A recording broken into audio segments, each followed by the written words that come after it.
Surgery سے چند دنوں پہلے میں بالکل ایسی تھی، چل پھر رہی تھی، لیکن اپولو ہاسپٹل کے عملے نے میرے ساتھ یہ برتاؤ کیا۔ لیکن آپ حضرات جانتے ہیں کہ تسلیمہ نسرین وہ خاتون ہے کہ جس کا کریئر دراصل اسلام کو گالیاں دینے کے اوپر ٹکا ہوا ہے۔ رسول اکرم صلی اللہ علیہ وسلم کی شان میں گستاخی کرنے اور مذاق اڑانے کے اوپر اس کا کریئر کھڑا ہوا ہے۔ لیکن بہرحال ایک خاتون ہے کہ جس نے پوری زندگی اسلام کو گالیاں دی ہیں، اور نہ صرف یہ کہ اسلام کو، رسول اکرم صلی اللہ علیہ وسلم کی شان میں گستاخی کی ہے۔ اس کی وجہ یہ ہے کہ مرتدین اور ملحدین یہ سمجھتے ہیں کہ ہم رسول اکرم صلی اللہ علیہ وسلم کی شان میں جتنی بھی گستاخی کریں اتنا کم ہے۔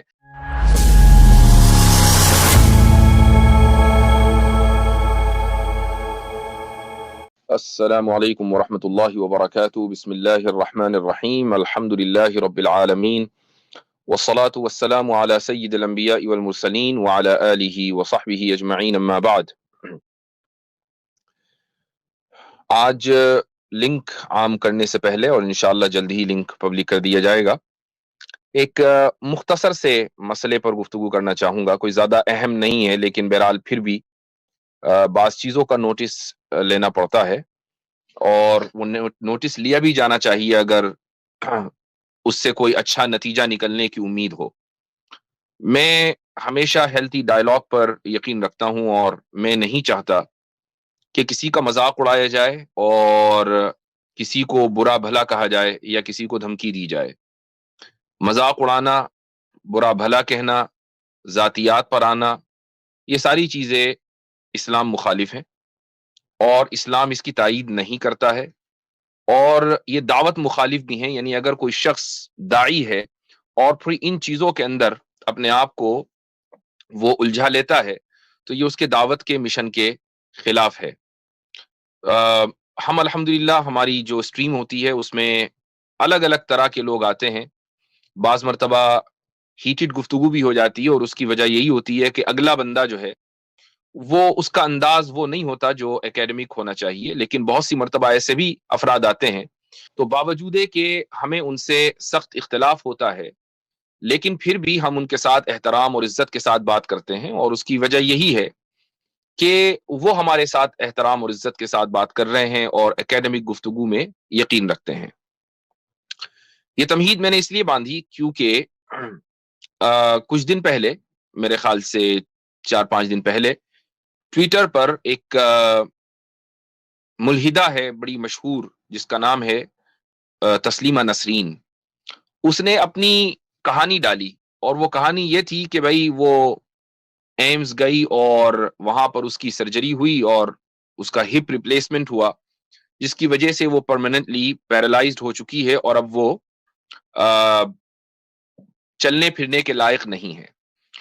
اس نے اپنی ایک اور تصویر وائرل کی، اپنی وال پر ڈالی، اپنی ٹویٹر پر، اور اس نے یہ کہا کہ سرجری سے چند دنوں پہلے میں بالکل ایسی تھی، چل پھر رہی تھی، لیکن اپولو ہاسپٹل کے عملے نے میرے ساتھ یہ برتاؤ کیا۔ اور بہرحال وہ ایک ہر انسان کو افسوس ہوگا جس کو بھی ذرا سی بھی موبلٹی کا ایشو ہو جائے، جو چل پھر نہ سکے، دیکھ نہ سکے، سن نہ سکے، اور صحت مند ہو اور اچانک وہ صحت کھو دے، تو چاہے اس سے فرق نہیں پڑتا کہ آپ ملحد ہیں کہ مرتد ہیں، کہ آپ ہندو ہیں کہ مسلمان ہیں کہ کرسچن ہیں۔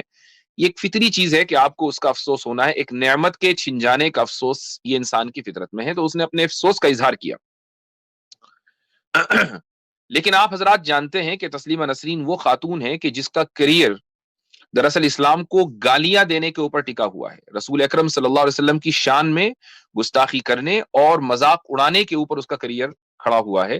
جو کچھ بھی آج وہ دنیا میں اس کو ریکگنیشن ہے، اس کو بہت سی کچھ، جہاں تک مجھے یاد پڑتا ہے، یورپین کنٹریز نے اس کو شہریت بھی دی ہوئی ہے، لیکن چونکہ اس کی زبان بنگلہ ہے اور اس کو زیادہ اپریشیٹ انڈیا میں کیا جاتا ہے، اور وہ آبویس ریزنز ہیں کہ انڈیا جو ہے وہ اسلاموفوبس کا گڑھ ہے اس وقت۔ کچھ دن پہلے ایک رپورٹ آئی تھی کہ سب سے زیادہ اسلام مخالف ٹویٹس اگر ہوتی ہیں تو وہ انڈیا سے ہوتی ہیں، تو اس کو معلوم ہے کہ مجھے جو اپریشیشن مل رہا ہے وہ یہاں ملے گا، تو اس لیے باوجود ہے کہ کچھ یورپین کنٹریز کی اس کے پاس سٹیزن شپ بھی ہے اور یورپ کے کسی بھی ملک میں سیٹل ہو سکتی ہے، لیکن وہ وہاں نہیں رہتی ہے۔ خیر، دیٹس اے ڈفرنٹ کیس۔ لیکن بہرحال ایک خاتون ہے کہ جس نے پوری زندگی اسلام کو گالیاں دی ہیں، اور نہ صرف یہ کہ اسلام کو، رسول اکرم صلی اللہ علیہ وسلم کی شان میں گستاخی کی ہے۔ اب جب اس نے یہ ٹویٹ کی تو میں نے ایک خاص مقصد کے تحت اس ٹویٹ پر ایک کیپشن لکھا اور اس کو اس کا جواب دیا، میں وہ شیئر کرنا چاہتا ہوں آپ کے ساتھ. تو 1 منٹ دیجیے گا مجھے. جی تو یہ آپ کی وال پر آپ کی اسکرین پر یہ اس وقت آپ کو نظر آ رہا ہوگا، یہ میں نے شیئر کیا اپنا ٹویٹر. تو دیکھیے وہ یہ کہہ رہی ہے کہ I was healthy and fit was running on January 1 کہ میں بالکل ہیلتھی تھی اور بھاگ دوڑ رہی تھی 1 تاریخ کو جنوری کی. I can not walk on January 31 because of doctor خربننداز رانگ ٹریٹمنٹ. اب جب 31 جنوری آئی تو میں ڈاکٹر خربنندہ کی کہ غلط علاج کی وجہ سے اس وقت میں چل بھی نہیں پا رہی ہوں. تو میں نے اس کے جواب میں لکھا کہ you should pray to your items for speedy recovery, کہ بھائی آپ اپنے ایٹمز سے دعا کریں، چونکہ آپ ایٹمز میں بلیو کرتی ہیں، خدا میں تو یقین کرتی نہیں ہیں، تو آپ ایٹمز سے دعا کریں کہ وہ آپ کو اسپیڈی ریکوری دے. یہ ایک جملہ مزاحیہ ہے، آبویسلی ایٹمز یہ کام کر نہیں سکتے، تو ایک مزاحیہ جملہ ہے. اور نہیں ہم اس بارے میں یقین رکھتے ہیں، یعنی ہمارا یہ ایمان نہیں ہے کہ اگر کوئی شخص پیرالائزڈ ہو جائے مثلاً، یا اس کو کوئی بیماری ہو جائے تو فوراً جیسے ہی وہ ہاتھ اٹھائے گا کہ اے اللہ مجھے ٹھیک کر دے تو وہ ایک دم میراکیولسلی ٹھیک ہو جائے. یہ ہمارا کوئی دعویٰ نہیں ہے. ہمارا دعویٰ یہ ہے کہ یہ دنیا اور اس دنیا میں جو کچھ ہو رہا ہے وہ کاز اینڈ ایفیکٹ کے تحت ہو رہا ہے. ہاں اللہ تعالیٰ اس دعا کی برکت سے اس بندے کو ٹھیک بھی کر سکتے ہیں، اور اس دعا کی برکت سے اس بندے سے کوئی مصیبت مزید جو اس سے بڑی ہو ٹلا بھی سکتے ہیں. اور ایسا بھی ممکن ہے کہ اگر دنیا کے اسباب اس بات کا تقاضا کر رہے ہیں کہ وہ آدمی ہیلتھی نہ ہو، مثلا ایک آدمی اپنے بستر مرگ پر ہے، اب اس کے جانے کا وقت ہے، لوگ رشتہ دار رو رو کر دعائیں کر رہے ہیں کہ اللہ اس کو بچا لے، اس کو بچا لے، لیکن وہ پھر بھی نہیں بچتا چونکہ اس کے جانے کا وقت ہے. تو دنیا کے اسباب کا جو تقاضا ہے وہ یہ ہے کہ اس کی زندگی مکمل ہو چکی ہے، لہذا اس کو جانا ہے.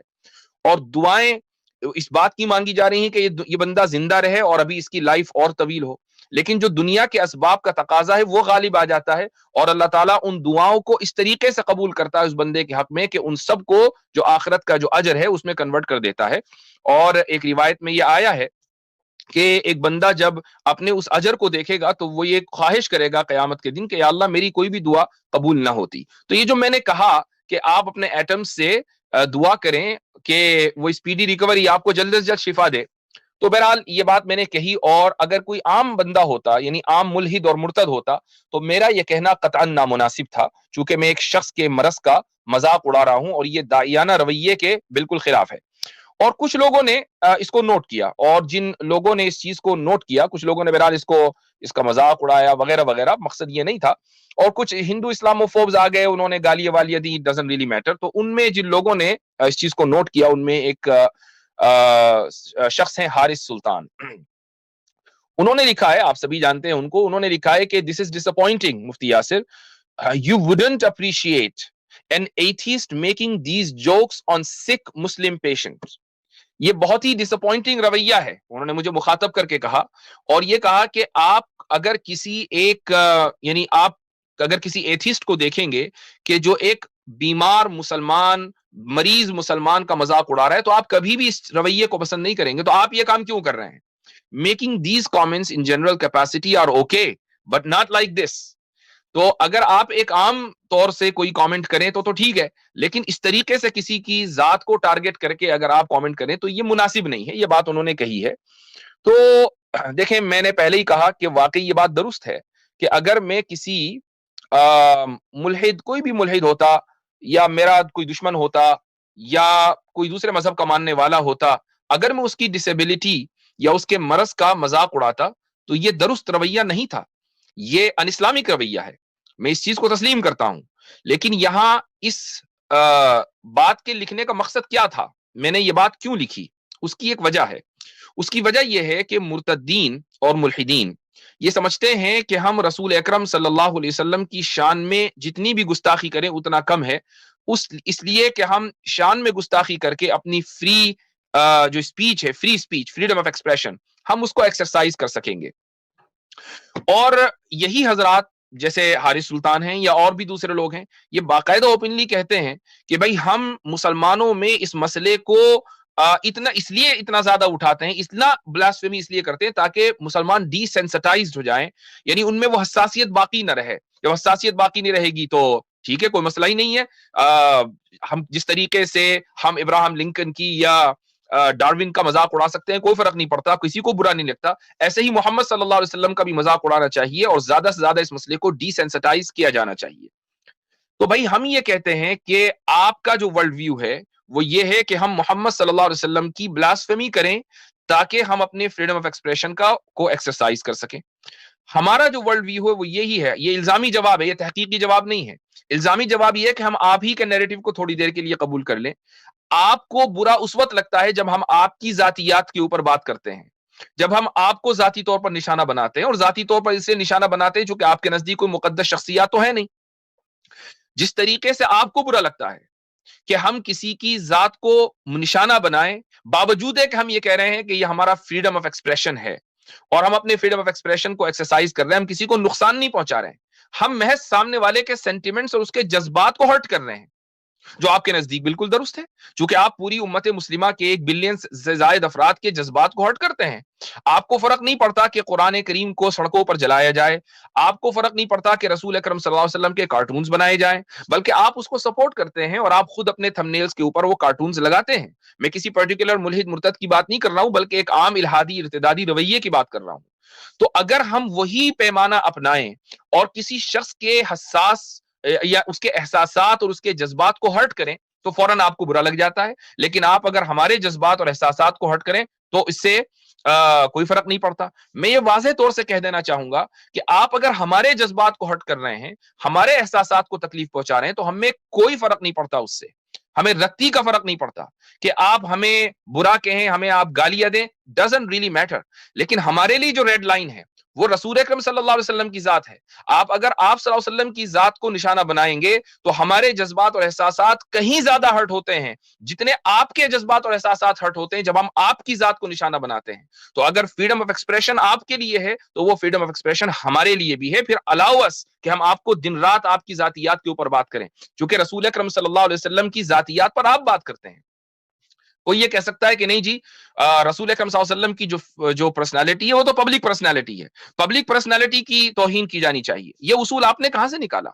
یہ اصول آپ نے کس جگہ سے طے کیا کہ اگر کوئی پرسنالٹی پبلک ہے تو ہم اس کو کنڈیم کریں گے، لیکن اگر کوئی پبلک پرسنالٹی نہیں ہے تو اس کو کنڈیم یا اس کی ذاتیات پر بات نہیں کی جانی چاہیے؟ میں یہ کہتا ہوں کہ تسلیمہ نسرین ایک پبلک پرسنالٹی ہے، اس کے لاکھوں فالوورز ہیں، اس کو دیکھ کر اور اس کو پڑھ کر بہت سے لوگ مرتد بنے ہوئے ہوں گے، وہ بہت سے لوگوں کی رول ماڈل ہے۔ تو کیا یہی اصول جو آپ رسول اکرم صلی اللہ علیہ وسلم کی ذات کے تعلق سے رکھتے ہیں، یہی اصول ہر اس ملحد اور مرتد کے ساتھ نہیں ہونا چاہیے کہ جو لوگوں کے اوپر اثر انداز ہو رہا ہے، جو لوگوں پر انفلوئنس کر رہا ہے، چاہے وہ رچرڈ ڈاکنز ہو، چاہے وہ تسلیمہ نسرین ہو، چاہے وہ ایان ہرسی علی ہو، چاہے وہ کوئی دوسرا ملحد اور مرتد ہو، یا خود آپ ہوں جو اس وقت سوشل میڈیا کے اوپر ایکٹیویزم کر رہے ہیں؟